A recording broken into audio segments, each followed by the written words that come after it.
So I read real quick. Seems like reactivity. Yeah, and it's sort of, I don't really know what sets him off. It's typically dogs that are his size or larger. Okay.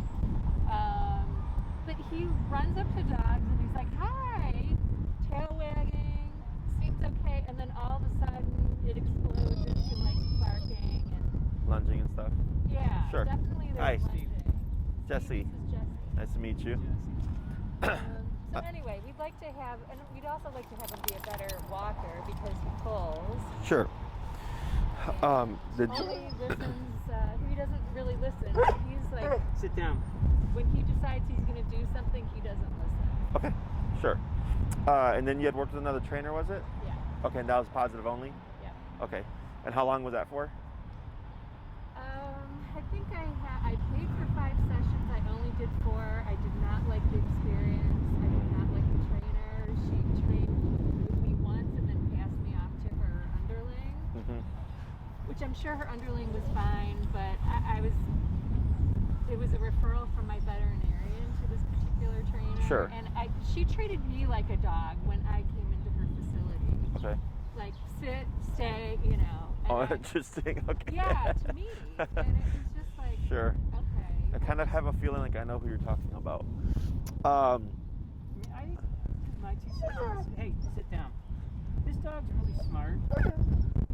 Lie down. He knew something was up Lie there, down. too. I don't know what. Uh-huh. Way over here. He knows what's going on.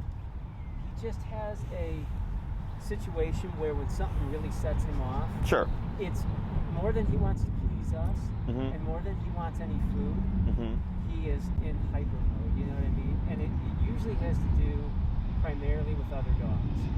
Sure. Yeah. Also food guards.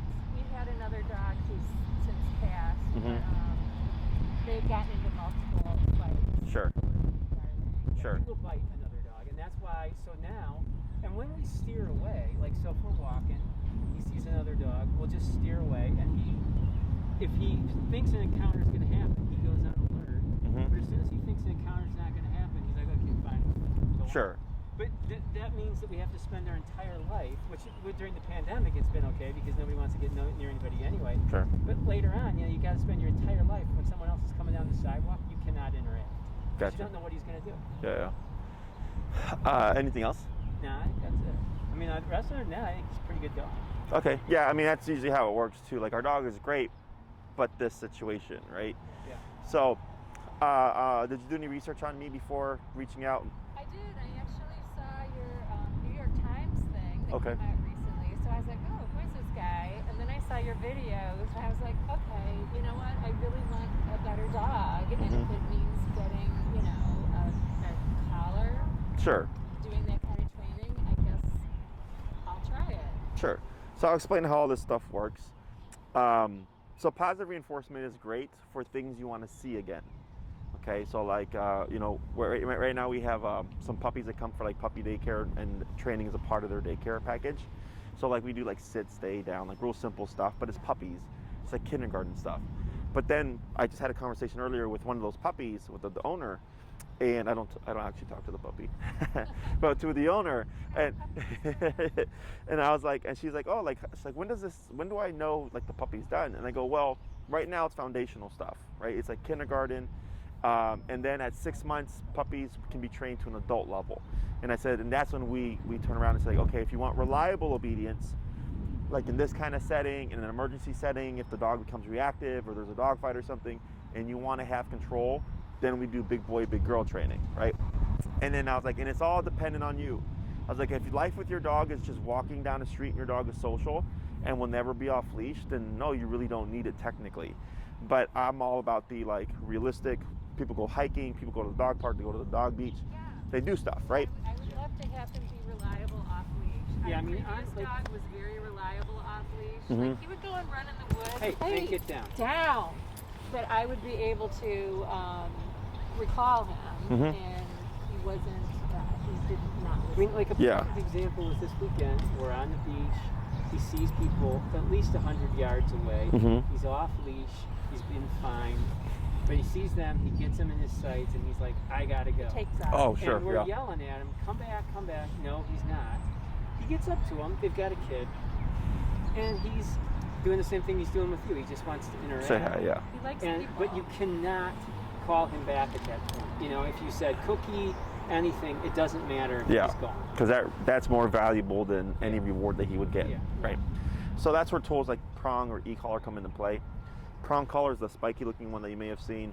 It's a great tool. I incorporate it. I don't really use it as a sole training tool.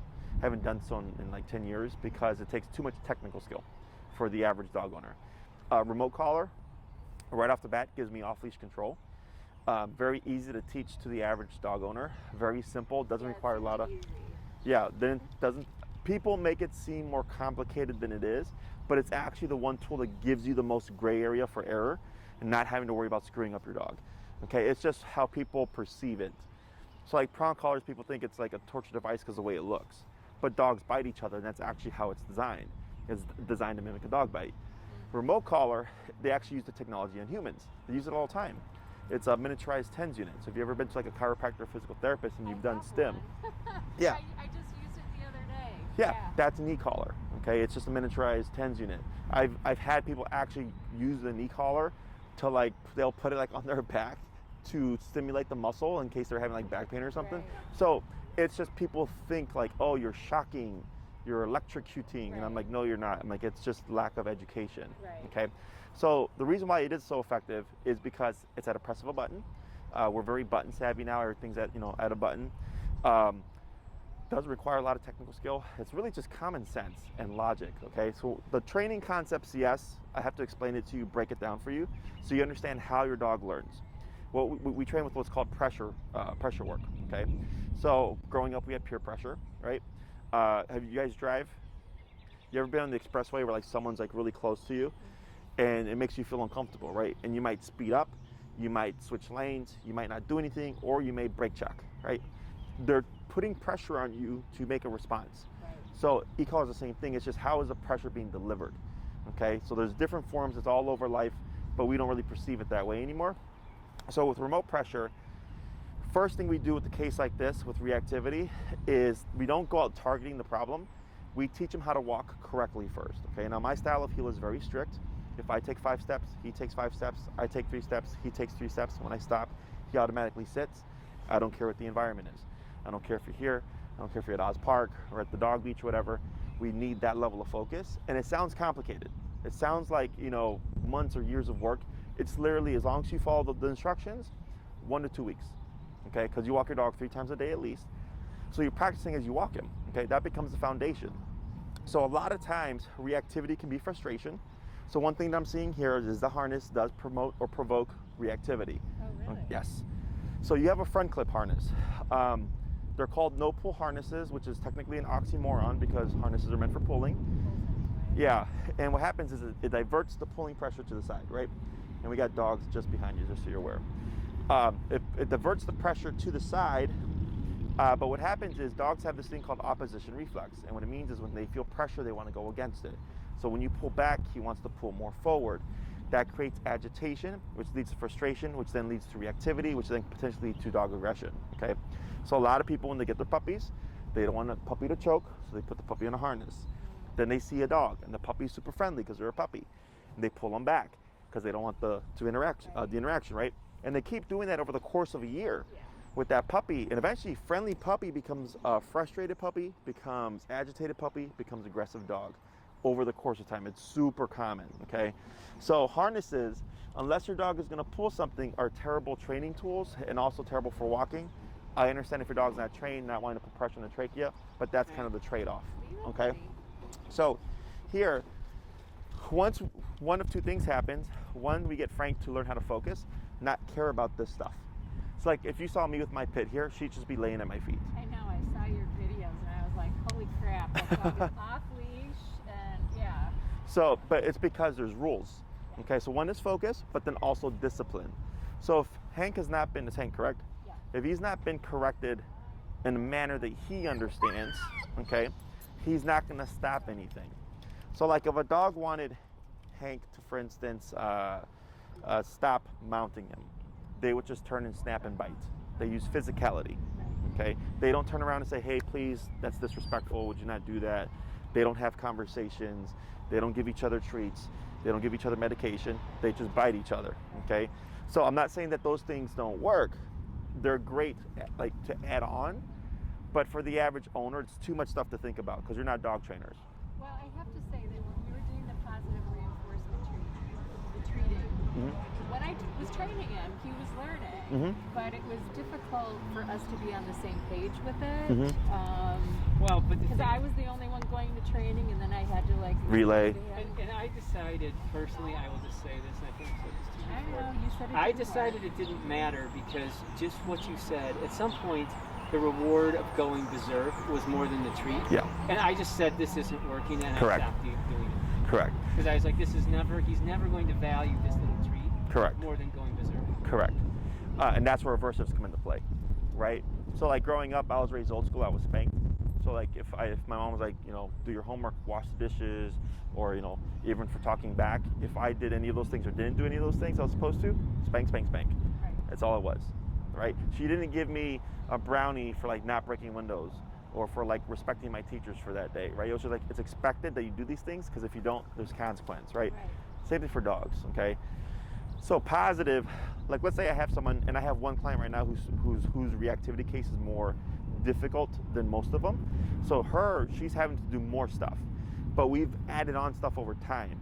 So as first it was just e-collar, then we did e-collar, prong collar, right, by class 2, and now we're on class 5 or 6, and I'm telling her to now start adding in food. But I'm building her skills over time, and she's getting progress, but her dog just needs a little more.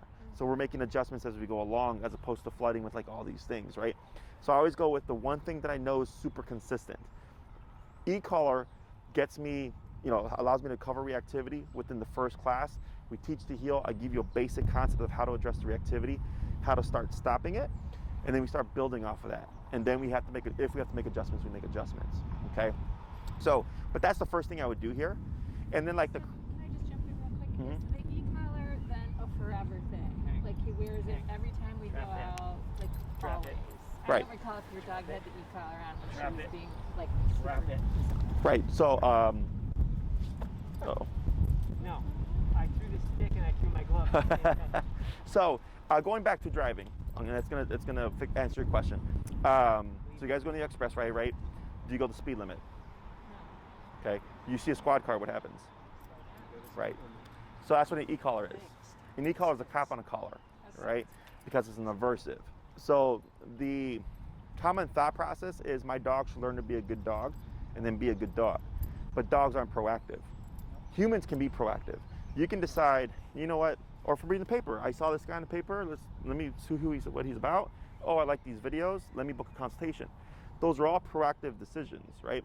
He's reactive. He makes the decision based on what's going on within the world in that moment. So if he's on his harness and no e-collar or whatever, he can be a brat, no consequence. And so he knows that. He knows that is correct. I got the collar on, I got to behave, I don't have the collar. I'm fine with having it on all the time. I was just, you know, I'm trying to like set my expectation. Correct. So it's not that you're using it all the time. So in the beginning, you're using it a lot because you have to train everything. You have to stop the behaviors. You have to condition everything, right? Once he learns, like, oh crap, when this thing is on, mom has control and there is consequence, then he starts to alter his behavior and response, right? So if you're doing it correctly and practicing regularly, it's present, you're just not having to use it. Right. Does that make sense?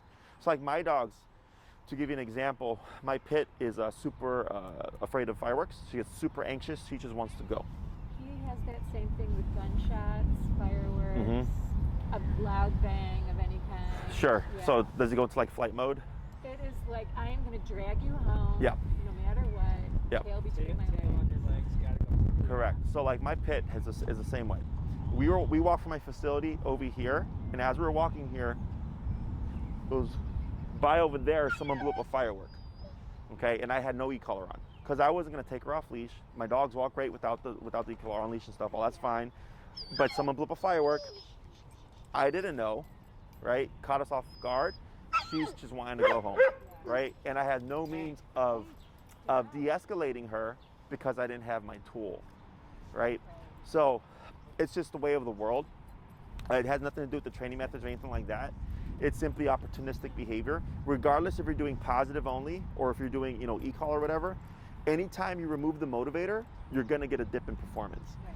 And like the dogs that you see that are like on YouTube with other trainers and stuff, that's almost always their own dog, who they've put in thousands of hours in, right? So but it also, I always tell people, look at the environment, because the environment's usually bland.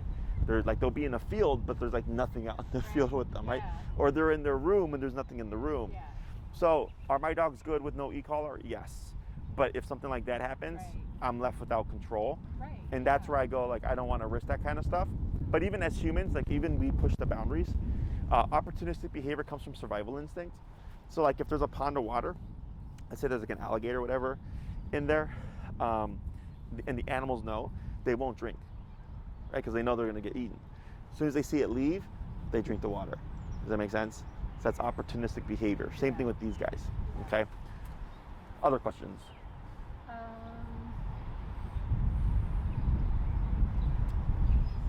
Is it realistic to think that I could send him to doggy daycare? Has he been socialized before? I'm not exactly sure. We Okay. put him a year and a half. Uh-oh. Oh. And prior to that, he was really bad. Like he would walk up to anyone and like grab their sleeves, and he was very, I don't know if that was an aggressive move or about a year and a half at that point, still a Sure. puppy. He's a rescue. He was given up like twice. I think he's come a long way, but is it realistic? I don't, socialization, I don't know. I tried taking him to the dog parks, and what usually happens, like it's okay for a little while, and then all of a sudden, like he will go crazy, or the other dog might look at him funny, or I don't really know. But Sure. we have not been really taking him around other dogs. Yeah. In the past 6 months. It's yes and no. Like, can you go to any daycare? Probably not.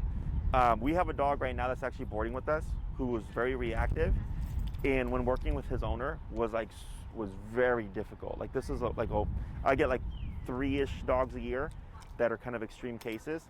He was extreme in the case of like redirection, where he would like literally jump up and like punch you in the face with his muzzle, okay, and to redirect the reactivity. We worked through all that stuff. She did a great job. He comes to our daycare. He plays. But I wouldn't have like anticipated that. I was like, man, this dog is so intense. Like, we'll see what we get, right? Yeah.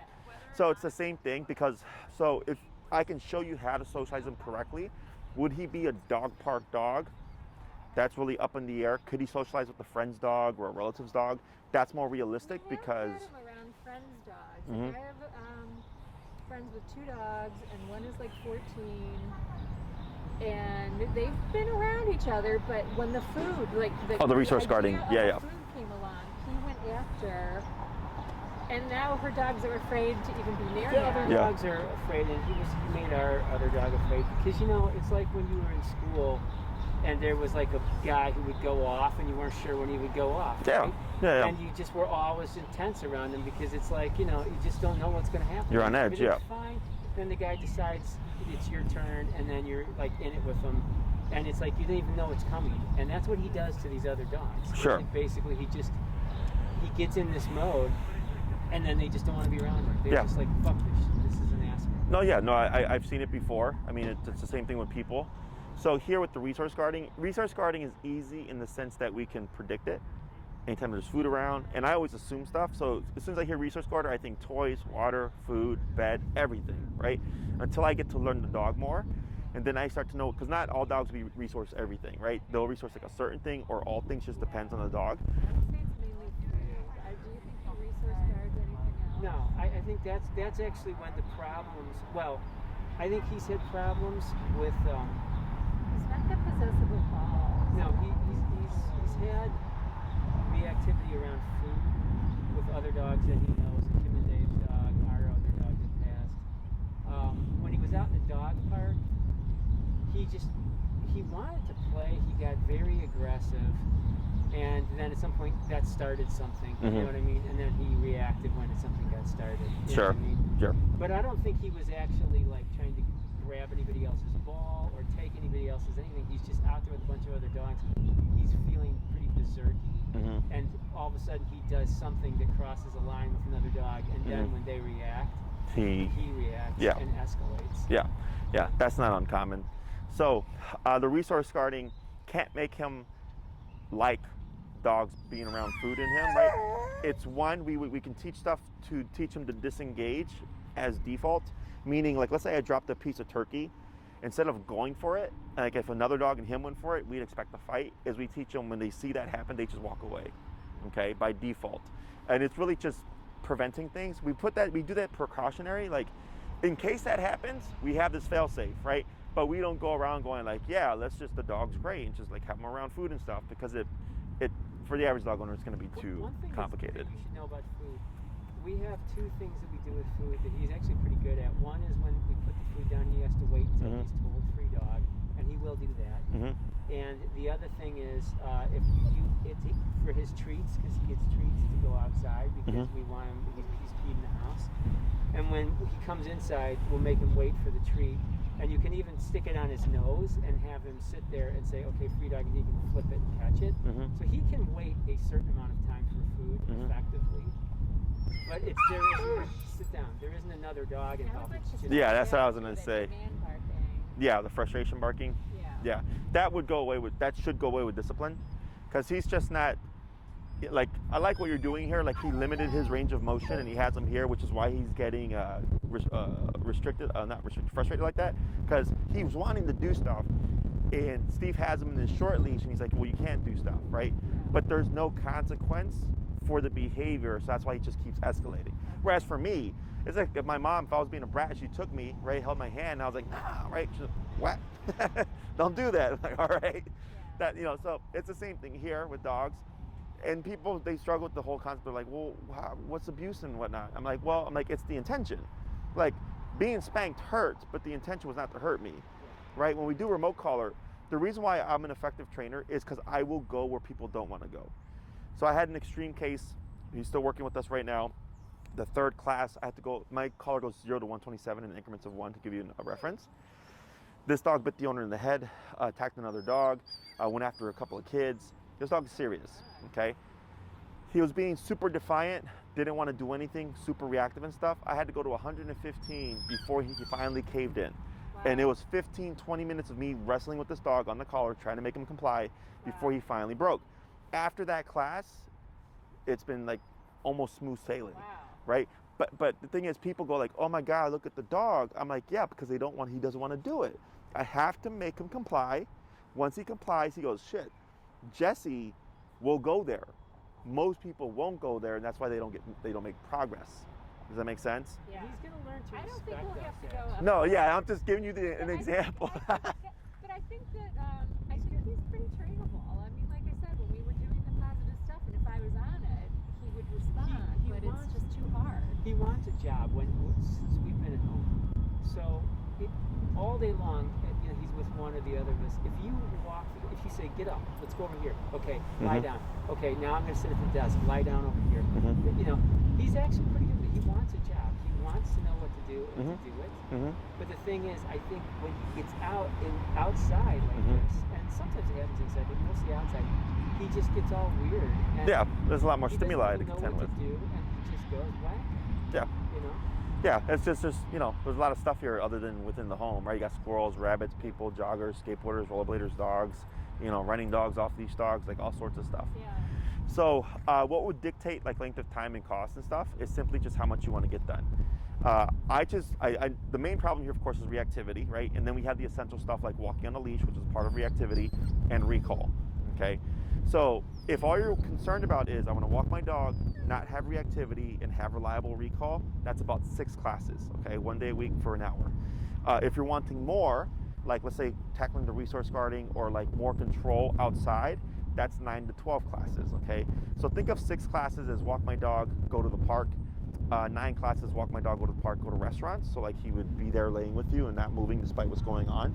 And then 12 classes, like we go hiking, go to the dog beach, go to the restaurants, walk our dog and all that stuff off leash.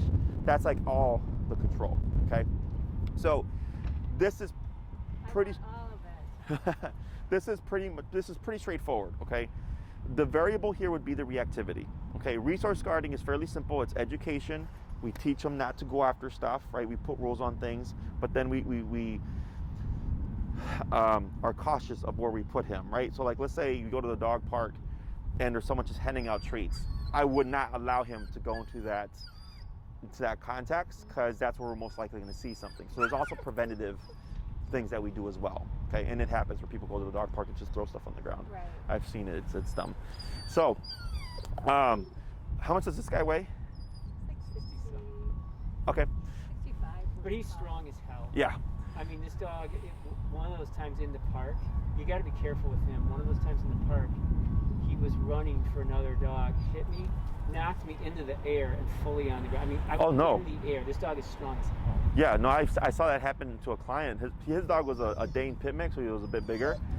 And I had literally walked in the park, and I just see him like literally like this, like his feet, he was just like up, like he was levitating, and I just saw him hit the ground, and I just saw his dog zooming around, like, oh my God. This So yeah. This dog wanted to do something, he can do it, and honestly, if he wanted to kill us, he can kill us. We gave him a bone I don't one time, think he and would. he could take a bone apart, Mm-hmm.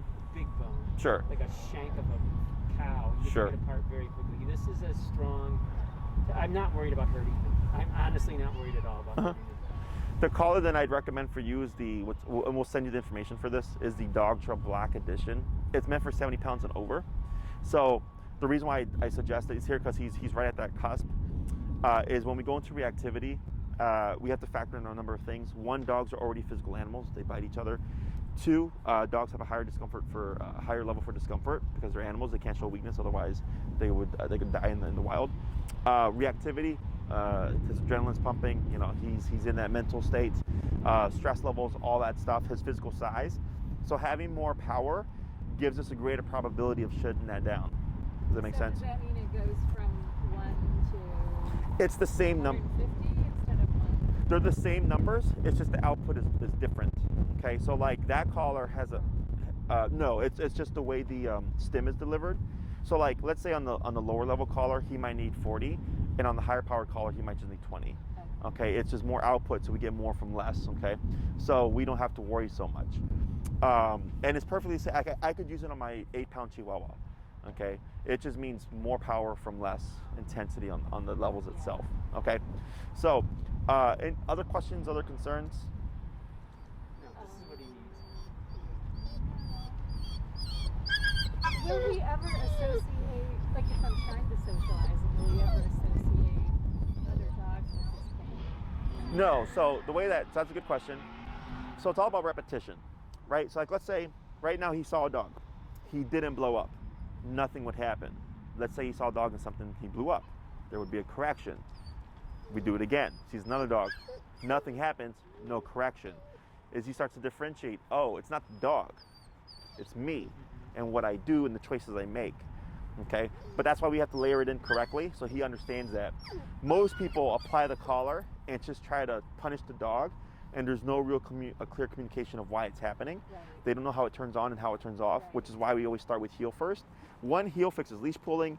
It's the foundation for the reactivity. Teaches the dog how it turns on, how it turns off. It's something that you do multiple times a day, so you get comfortable with it over the course of a week until we start to work on stuff, and then you get better at it.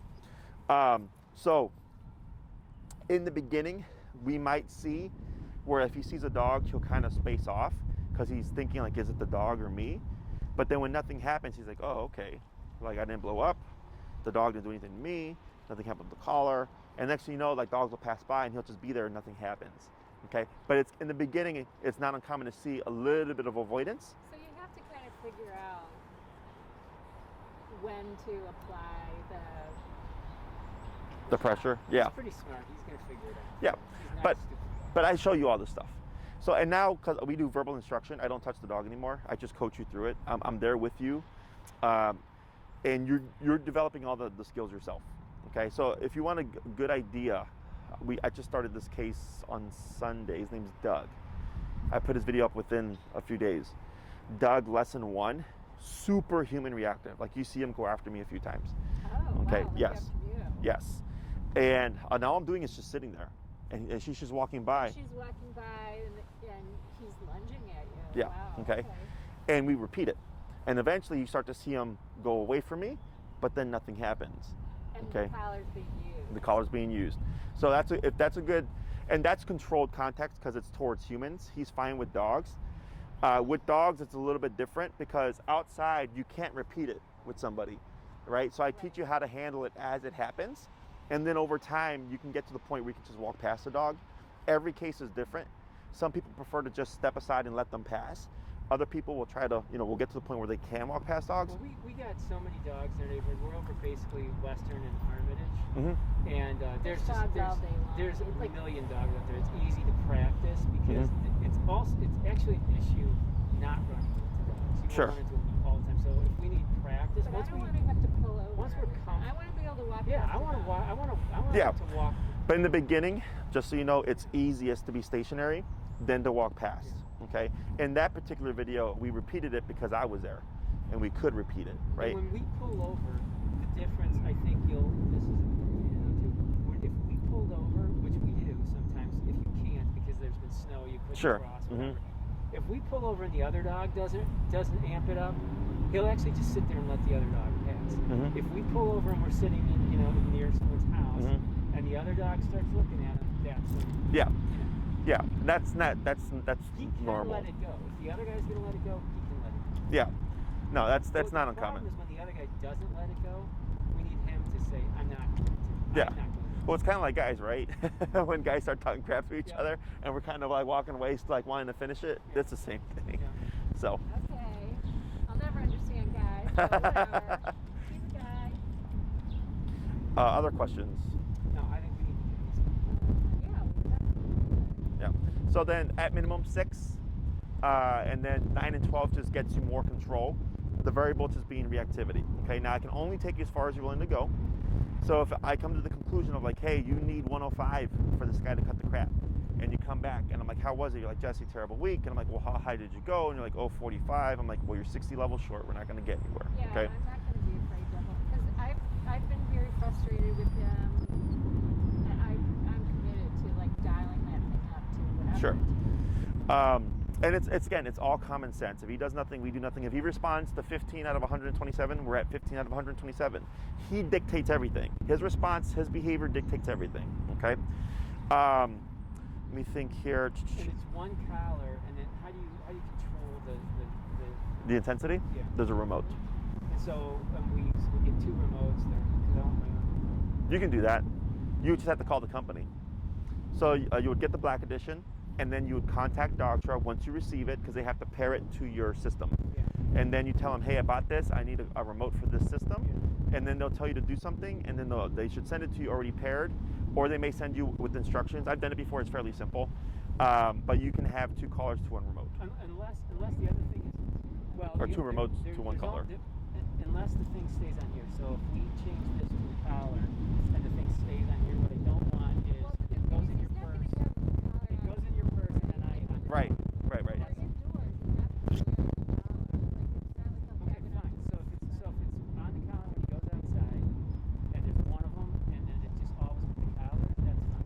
I just don't want it going in your purse, and then I'm fine. Okay. Yeah, with you sitting with the leash to go. All right. I assume we have to change his harness and just. Yeah, you can just use his collar. Is that a snap buckle? It looks like it, right? Yeah. Yeah. So I'm not a fan of snap buckles. Okay. Because dogs can break them. I use flat buckles, like a belt buckle type collar. He could pull out You know. of this too. Yeah. I mean, he could pull his head Oh, out. he could if he You can also, That's why we went I to know this. there are those You ones can't that do pull out. kind of do like choke to a certain. yeah, the slip. Yeah. What are those called? We talked about Martingales. that. Yeah. That's what I'm talking about, yeah. What you can do as well, if you want the most control, is you can do prong and e-collar, and then you would just clip your leash to his prong, and his flat collar would be the same. So it gives you more control in surprise settings. Like if you turn the corner and there's a dog, and that dog blows up, and he blows up, the prong collar would give you the immediate control while the e-collar shuts him down. So we can send you that information as well. And at least in the beginning while you're trying to get your handle on things, and then once you get him to a point where like, oh yeah, he's good, you could just clip your leash to his flat collar, and then the remote collar's on. Okay. There's a number of ways it can work out, but normally it's e-collar does the bulk of the work. Every now and then I'll incorporate prong to give people a little bit more leverage, especially in the beginning, and then they determine whether or not they need it or not, after the first few classes or whatever. 'Whatever. Okay. Anything else? We're good. I assume we have to change his harness and just. Yeah, So Maria would reach out. She handles my scheduling and all that stuff. You have a couple of options. Once it starts, we used to train at Oz Park, because Oz, I don't know if you guys have ever been there, it's crazy busy with dogs and people and stuff like that. Because with last year, with everything that happened, we were training at that location. Everybody was just traveling to Oz because of, excuse me? Oz? No, Oz is on Webster and Larrabee. Yeah, it's just east of, south and a little bit east. But like, it's big and there's tons of stuff going on. Dogs, people, rollerbladers, skateboarders, all that stuff. But we're still working out of my facility still, which is fine, because people get concerned like, well, does it transfer from your facility to outside? And I said, yeah, because it's just logic. If the number is 20 in my facility and he's perfect, then outside is more stimulating and you just need more power. And then I give you a ways to figure that out. I have a couple of clients that do meet here still. So we're doing that as well. But this one tends to be a little bit unpredictable sometimes with off-leash dogs. And this is a smaller park. Oz Park is like 8 times the size of this park. Really? Wow. Yeah, it's massive. We can meet you at any park. Yeah. Yeah, so if your preference is working outside, then at least for now we're doing this. And then because Oz is by the lake, so it gets really cold with the lakefront breeze. Yeah. I'd rather do outside for 2 reasons. Number one, that's where the classes are. Yeah. And number two, it's just the pandemic. So I think just both things to me seem a little bit more like logical, because outside is where all the problems. Yeah, I get you. Like inside, if he started getting the sense inside that your place was a place where he felt comfortable, he's gonna get better inside. Outside is the issue. Sure. Yeah. So Maria would handle all that. And then once you're done or whatever, you know, if you want to see how he does at daycare and stuff, he could come to mine. We reinforce everything that he learns and stuff like that. We correct dogs if they become reactive or anything like that. We get dogs that can only come to us. So it's nothing that we're not used to, you know. And then we'll let you know. So we had 2 dogs that trained with us, and it took them almost like 20 visits to my space before they actually opened up and played with dogs. Oh. Okay. So would they just hang out in their crate? No, we were trying to socialize them, but they just wanted nothing to do with anybody, you know, because of all the corrections and stuff. So my staff would tell you like, yeah, we tried to socialize him. He's a little tense and this and that, but you know, he didn't blow up or whatever. But then it's repetition. Right, so that was like an extreme, like those 2 cases were extremes where they took them a long time, but they do treadmill time, they do duration work, they get walked. We do try to socialize them, but we just don't force them to socialize if they're not ready yet. Okay. We'll keep them in there for a bit with the single dog or 2, you know, see if they opened up, then we put them away so they're not just constantly overloaded. I feel like he wants to. Oh, be he totally social. wants like, to he socialize. totally like he wants to like. It's He wants to, but then it he just turns bad. He absolutely wants to socialize, but he's absolutely going to set off the wrong dog in an explosion. Sure. But he would, if we allowed him right now, he would have gone up to every single I dog. just feel like he's just missing out so many opportunities to be a fun dog. Sure, yeah, and the thing with more control is you get to do more stuff. Yeah. Control means freedom, Yeah. you know, for dogs, but people think it's, you know, they typically think it's mean, like it's not mean. But yeah, this should be pretty straightforward, hopefully. Every now and then I do get a case that, you know, it's a little bit crazier than anticipated. But I mean, he's able to de-escalate and stuff. Like I see him looking at that dog over there. Yeah. So. I mean, I can tell you right now, that this will be fine. That dog, if that dog kept doing what he's doing now, he could walk right over here and everything would be fine. If that dog starts staring him down a little bit, it's all over. Sure. Anything else? Okay. So work with Maria to start scheduling. Correct. So if you know, like, if you're like, yes, we're in and we want this many classes, you can just turn around and email her. Otherwise, at the end of the day, because I have another consultation, I email at the end of the day with all the consultation info and everything, and then she turns around and gets back to everybody. We do have a lot of people in queue for consultations and training sessions and stuff like that. And then depending on your availability, it just kind of dictates if I can get you in sooner or later. Yeah. My schedule is usually evenings and weekends because people are kind of back to 9 to 5 now. So if you have like daytime availability like this is easier to get you in on schedule because nobody has this time booked, right? I can probably just, I'm still working from home, and I can probably just schedule my evenings, I think, as long as they're reliable times. Yeah, no, we keep it consistent. Like, so if you know this works for you, like forever, you know, blah, blah, blah, blah, that's great. And if you have to miss out whatever, like I said, we record them so you can just turn around and watch your own video and watch what you missed out on, okay? Anything else? Alrighty, it was a pleasure meeting everybody. And if you want, again, a better idea of how it's gonna work, Doug lesson 1, human reactivity, will give you a kind of a concept. You can kind of skip towards the second half of the video, Okay. and you'll see him kind of going back and forth and him blowing up, and it kind of shows you just how it works. Yeah. Okay? Yeah. Perfect. Well, I'll definitely check that out because there was one that I saw. I can't remember who it was, but it was a woman with a dog that looked kind of like a shepherd mix. I think I know what you're talking about. And doing the, the walk by thing. And there might have been another dog involved, or I don't know. But anyway, it was like within minutes, this dog was like, okay, Yeah, I know what I'm supposed to do. Like healing and turning and all that stuff. Yeah, that's what aversives are meant for. Yeah. So they're healthy. You just gotta know how to apply them correctly. Okay. So dogs for which one? Black edition. Black Yeah. edition. Yeah. Okay. There's different models. Trust me, Black edition is the one you want. Okay. And then Maria will send you the information as well, just in case you forget, and then we'll get everything taken care of. Okay. All right, guys. Great. Thank you. Thank you. Enjoy the rest of your day. Thank you. Take care.